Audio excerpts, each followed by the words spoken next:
sur votre enfance.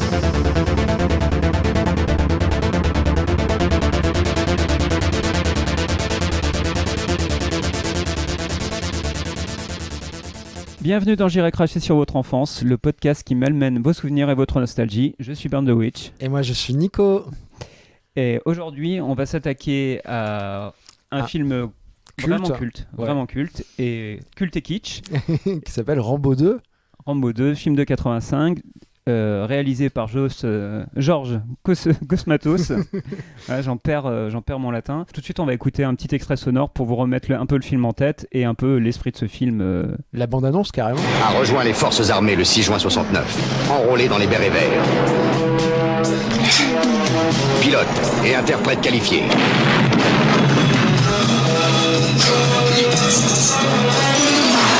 Expert en armes légères et dans la guerre d'embuscade. Sylvester Stallone est de retour dans le rôle de Rambo. Rambo est le meilleur ancien combattant que j'ai jamais connu. Reviens ! Trahi par les siens et abandonné derrière les lignes ennemies. C'est vous qui avez commis une erreur. Et vous pouvez me dire laquelle ? Rambo. Waouh. Et c'est une émission qui promet d'être dense, parce qu'il y a beaucoup de choses à dire. On aurait pu choisir, pour parler de Rambo, qui est un personnage culte et qui fait partie maintenant de la culture pop, on aurait pu parler de Rambo 1, qui est un vrai bon film, C'est un vrai. vrai grand film, mais on a choisi Rambo 2 parce que, bizarrement, Rambo 2, qui a reçu plutôt un accueil très mitigé, et qui a Beaucoup eu de Razzie Awards. Ouais, de Razzie Awards. L'image de Rambo, elle est plutôt associée à ce film-là plutôt qu'à Rambo 1. Et donc, en fait, le personnage culte, il apparaît comme ça dans Rambo 2, cette espèce de personnage ultra bodybuildé, ce qui n'est pas dans le premier. C'est vrai. Et c'est cette espèce de machine de guerre qui n'est pas complètement dans le premier.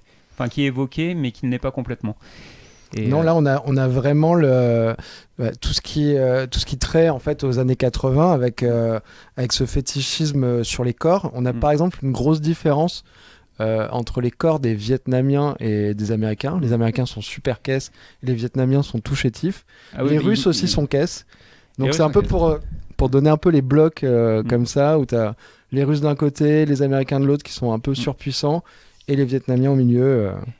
Donc, dans le film, on a vraiment ces deux blocs, le bloc russe et américain. On est en pleine guerre froide, c'est les années Reagan, c'est la fin de la guerre froide, mais quelque part, le camp américain est en train de remporter la bataille, la bataille idéologique surtout. Ils imposent cette image-là d'un peuple qui a la technologie, qui a la force. Et ça se voit à travers les corps. Et le corps, notamment de Stallone, entre Rambo 1 et Rambo 2. Dans Rambo 1, c'est quelqu'un de musclé, mais une musculature qui apparaît un peu plus naturelle.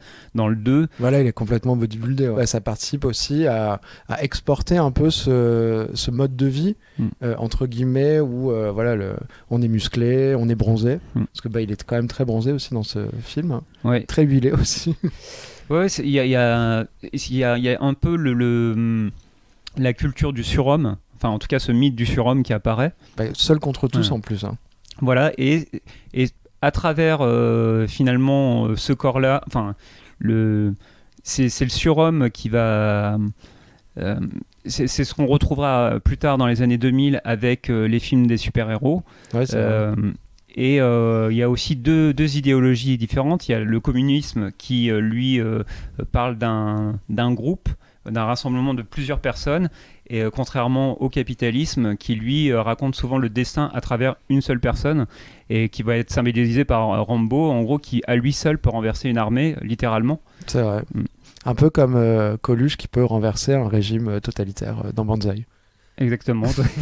Alors, Coluche, symbole du capitalisme moderne, peut-être. Bodybuildé aussi. En tout cas, c'est vrai que le film est clairement en opposition avec, par exemple, des films comme Apocalypse Now.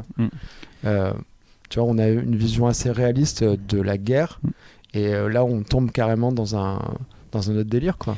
Moi, je pense que les États-Unis, à ce moment-là, sont en telle position de force idéologique qu'il leur suffit pas de gagner la guerre froide, mais il faut aussi réécrire l'histoire et transformer une défaite historique, celle du Vietnam, une guerre qui a duré presque 20 ans, mais bon, c'est assez flou. En gros, ça commence en 55, plus ou moins, et ça se finit en 75, mais c'est considéré comme une défaite, mais avec ce film-là, ils réécrivent l'histoire en disant non, finalement on transforme ça en victoire, et cette victoire elle va être du fait d'un seul homme, Rambo, qui est donc ce surhomme ultra bodybuildé, machine de combat, c'est un Rambo, c'est un Terminator en fait qu'on envoie.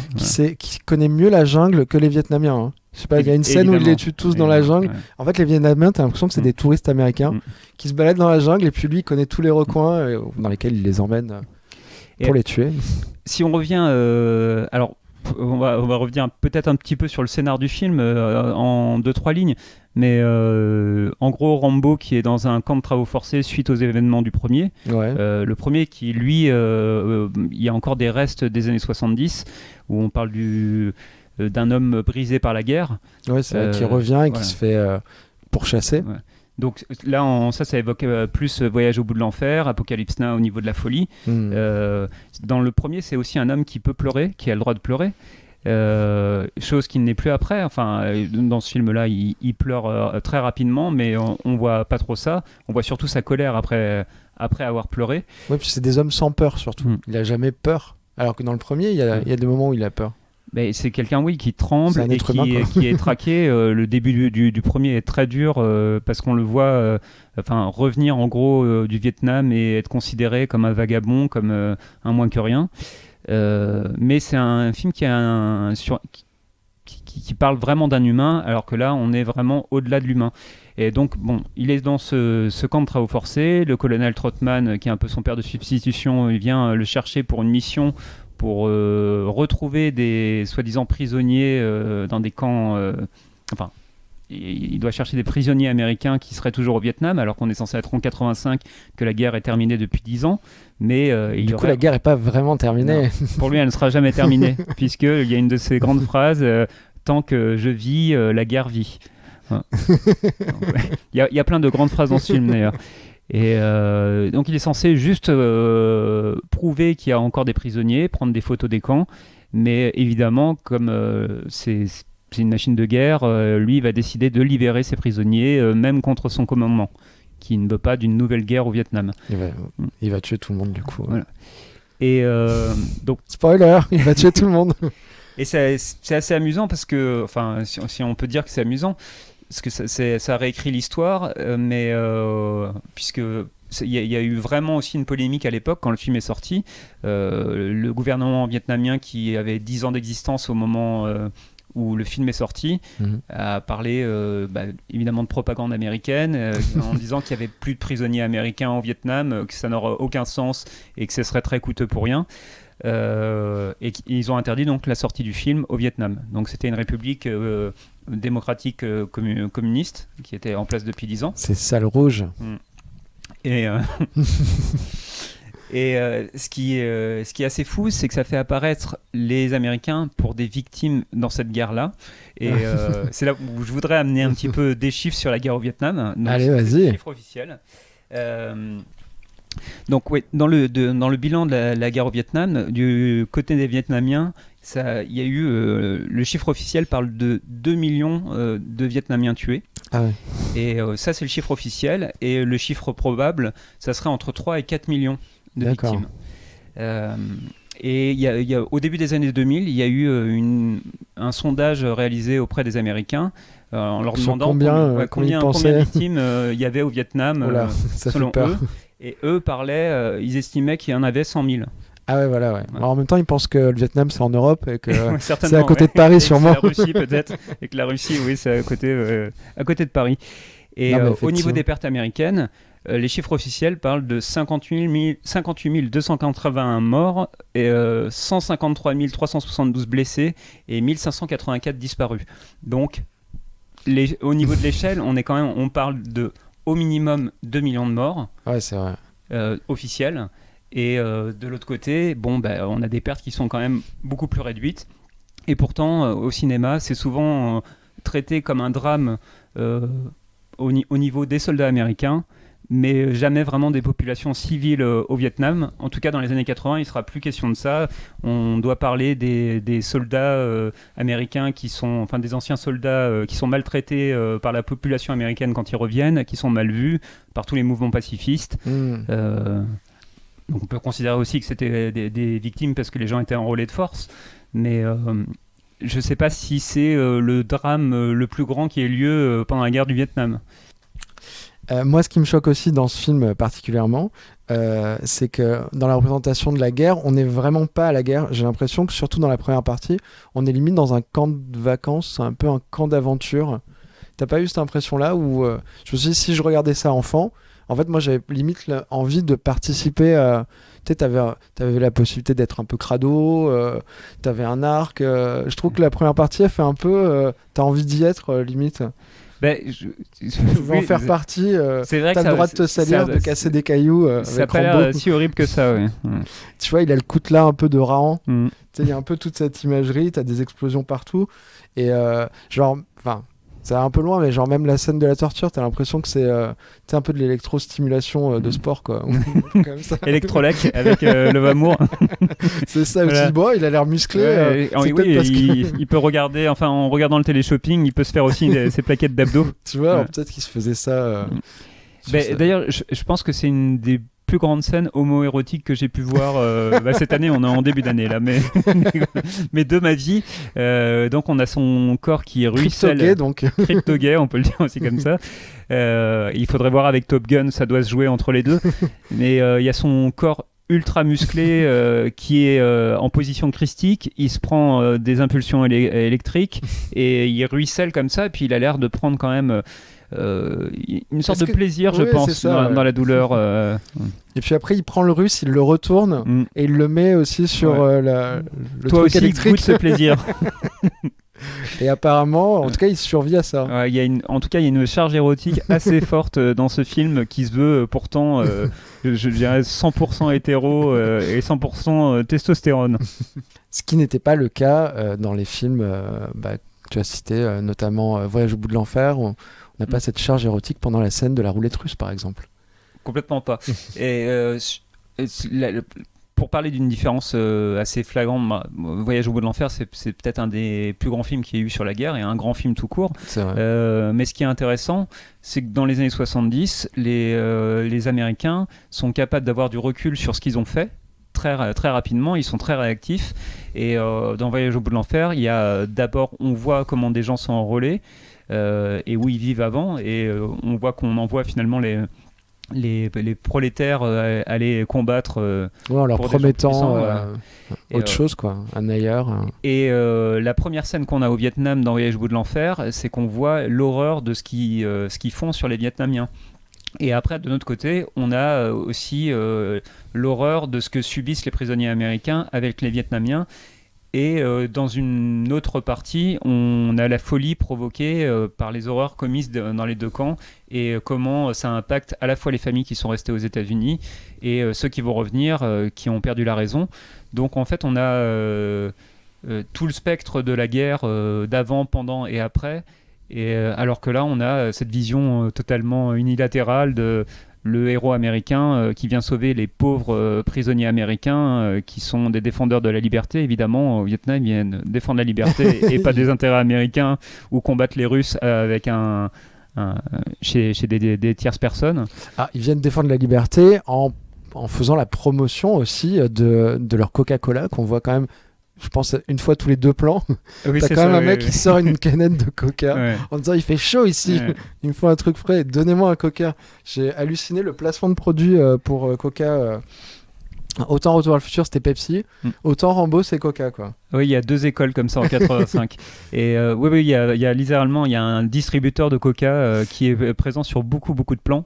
Alors ce qu'on peut rapprocher de ces 2 films, du coup je fais un parallèle avec Retour vers le futur, c'est quand même le pillage des autres cultures, où dans Rambo, c'est pas le blues qu'on pille, mais c'est les cadavres pour prendre leurs bijoux. Sans leur demander leurs amis. Parce que, bon, elle a jamais dit je te le donnerai quand je mourrai. Oui, c'est lui qui a dit écoute, c'est bon pour elle, je vais l'enterrer et lui prendre son collier. Oui, puis c'est Ça lui va bien, ça c'est lui va une bien, ce collier. Vietnamienne qui rêve, donc D'aller aux on États-Unis. lui colle une Vietnamienne, oui, pour elle, le symbole de la liberté, c'est les États-Unis. Elle veut absolument quitter ce Vietnam où la guerre ne finit jamais, apparemment, même en 85. Donc elle veut quitter cet enfer sur Terre pour rejoindre les États-Unis, qui dans les années 80, évidemment, c'est une espèce de paradis sur Terre.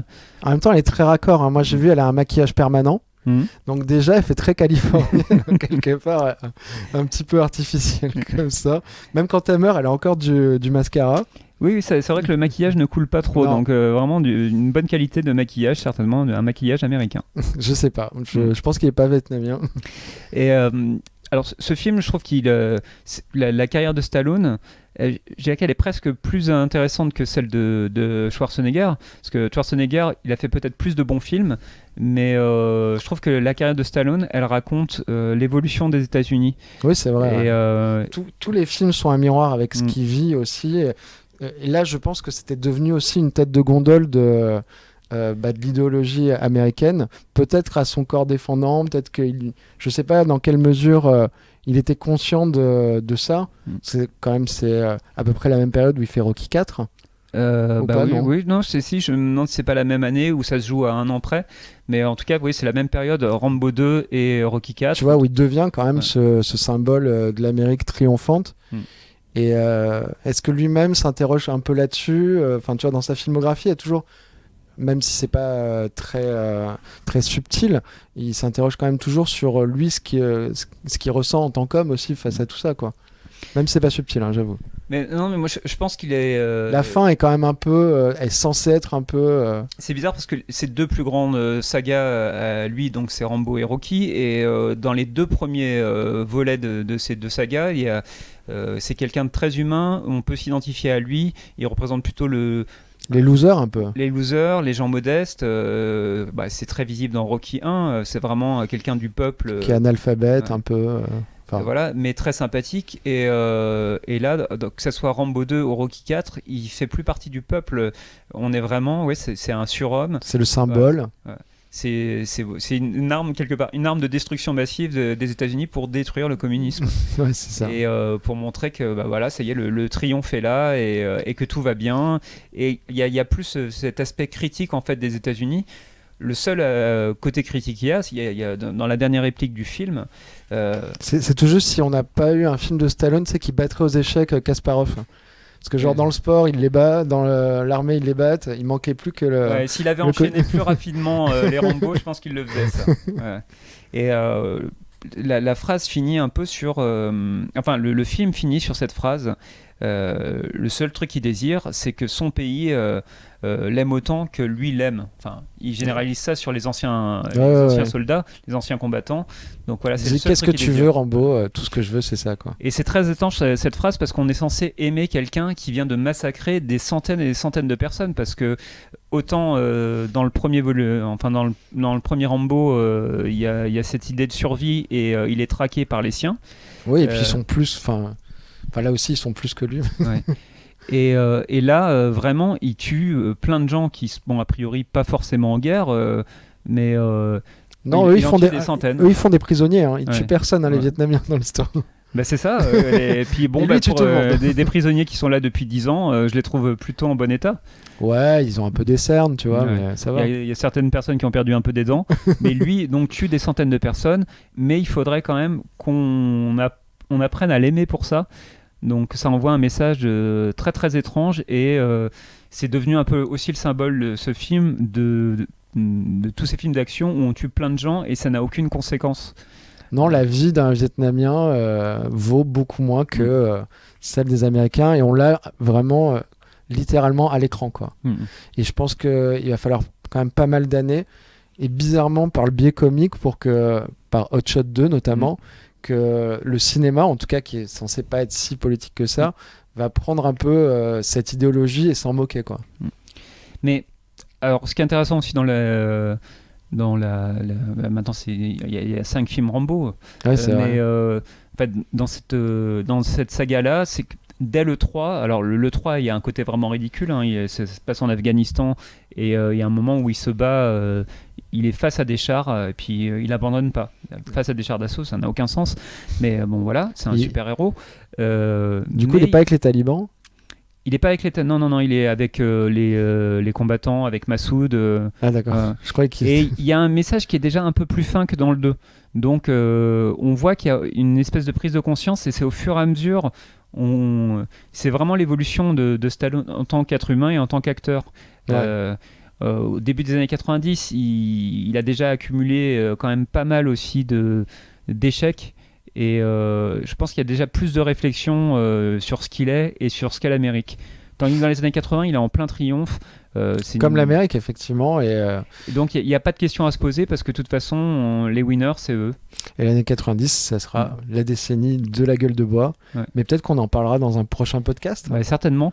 Et en attendant, voilà, c'est pas un film. C'est un film qui est très intéressant à regarder, qui est pas désagréable à regarder parce que la réal est soignée. Enfin, moi, j'ai vu des plans qui montrent le faiseur quand même. Voilà, c'est pas tourné par-dessus la jambe quand même. Ouais, ça se tient. On n'est pas sur une réalisation épileptique avec un plan toutes les 2 secondes. Donc c'est relativement bien monté, c'est bien construit. C'est le travail pas de petit artisan, mais de bons faiseurs de films d'action des années 80, hollywoodiens, qui a les moyens de faire ce qu'il veut. Il y a beaucoup d'explosions, un peu trop. De belles explosions, écoute.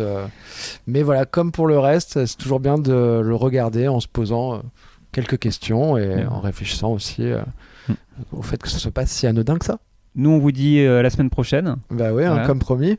Pour un nouveau numéro de J'irai cracher sur votre enfance. Avec Bernie. Et Nico. Allez, salut. Une chose encore. Ce que vous appelez l'enfer, il appelle ça chez lui.